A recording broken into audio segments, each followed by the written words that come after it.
The handstand elevation drill is a super simple tool that's designed to get you to understand one of the most fundamental cues you'll ever hear in a handstand, which is pushing more with your shoulders, or simply going into shoulder elevation here.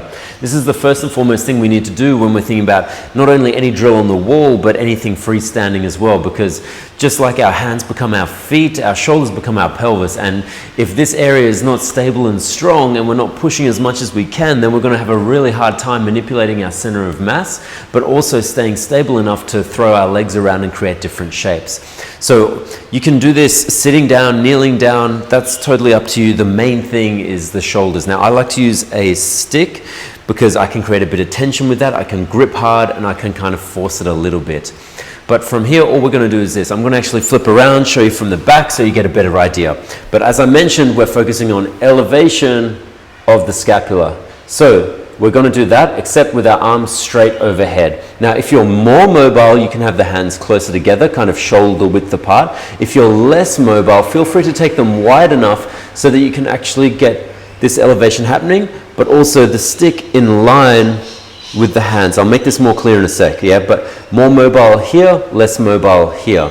From there, what you're going to do is keeping the arms completely locked out. So I want you to flex your triceps, wrist straight. You're then going to punch the stick up as high as you can, trying to get your shoulders to touch your ears, pausing for the prescribed time, then coming down with straight arms, so shoulders away from the ears, and then going into the next rep, pressing up, reaching as high as you can, pause for the prescribed time, slowly down. And then repeating through. Up all the way, pausing, slowly down. Now, a couple of things you need to be mindful of is what's going to happen at the rib cage, especially if you're tighter. There's this compensation that happens where we flare the ribs to try and get the stick overhead. So, for example, if I take my hands really close together, like this close, and I try and go overhead, I'm going to have a hard time. I might only get to here. And a common compensation to get this stick all the way overhead might be to here. Relax through the abs and to let the ribs flare, thereby taking the stick overhead. So what I'm actually going to do is, in a position where I can still punch up and go back, so this is a straight line between my hand, shoulder, and hip, without actually flaring the ribs. So what needs to happen is I need to use my abs a little bit to pull my ribs down, and then as I punch the stick up, I'm also pulling the stick back a little bit, so much so that hopefully now I'm in a straight line with the hand, shoulder, and hip.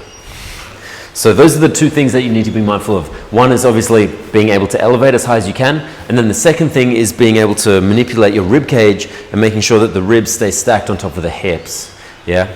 Use a mirror. That's a really easy way to see, you know, that side on view and also that front on view to see, are your shoulders going up and are your shoulders finishing in front, or your hands finishing in front of you, or are they in a line? And you can easily just check the side mirror there or the side view to see if those are happening.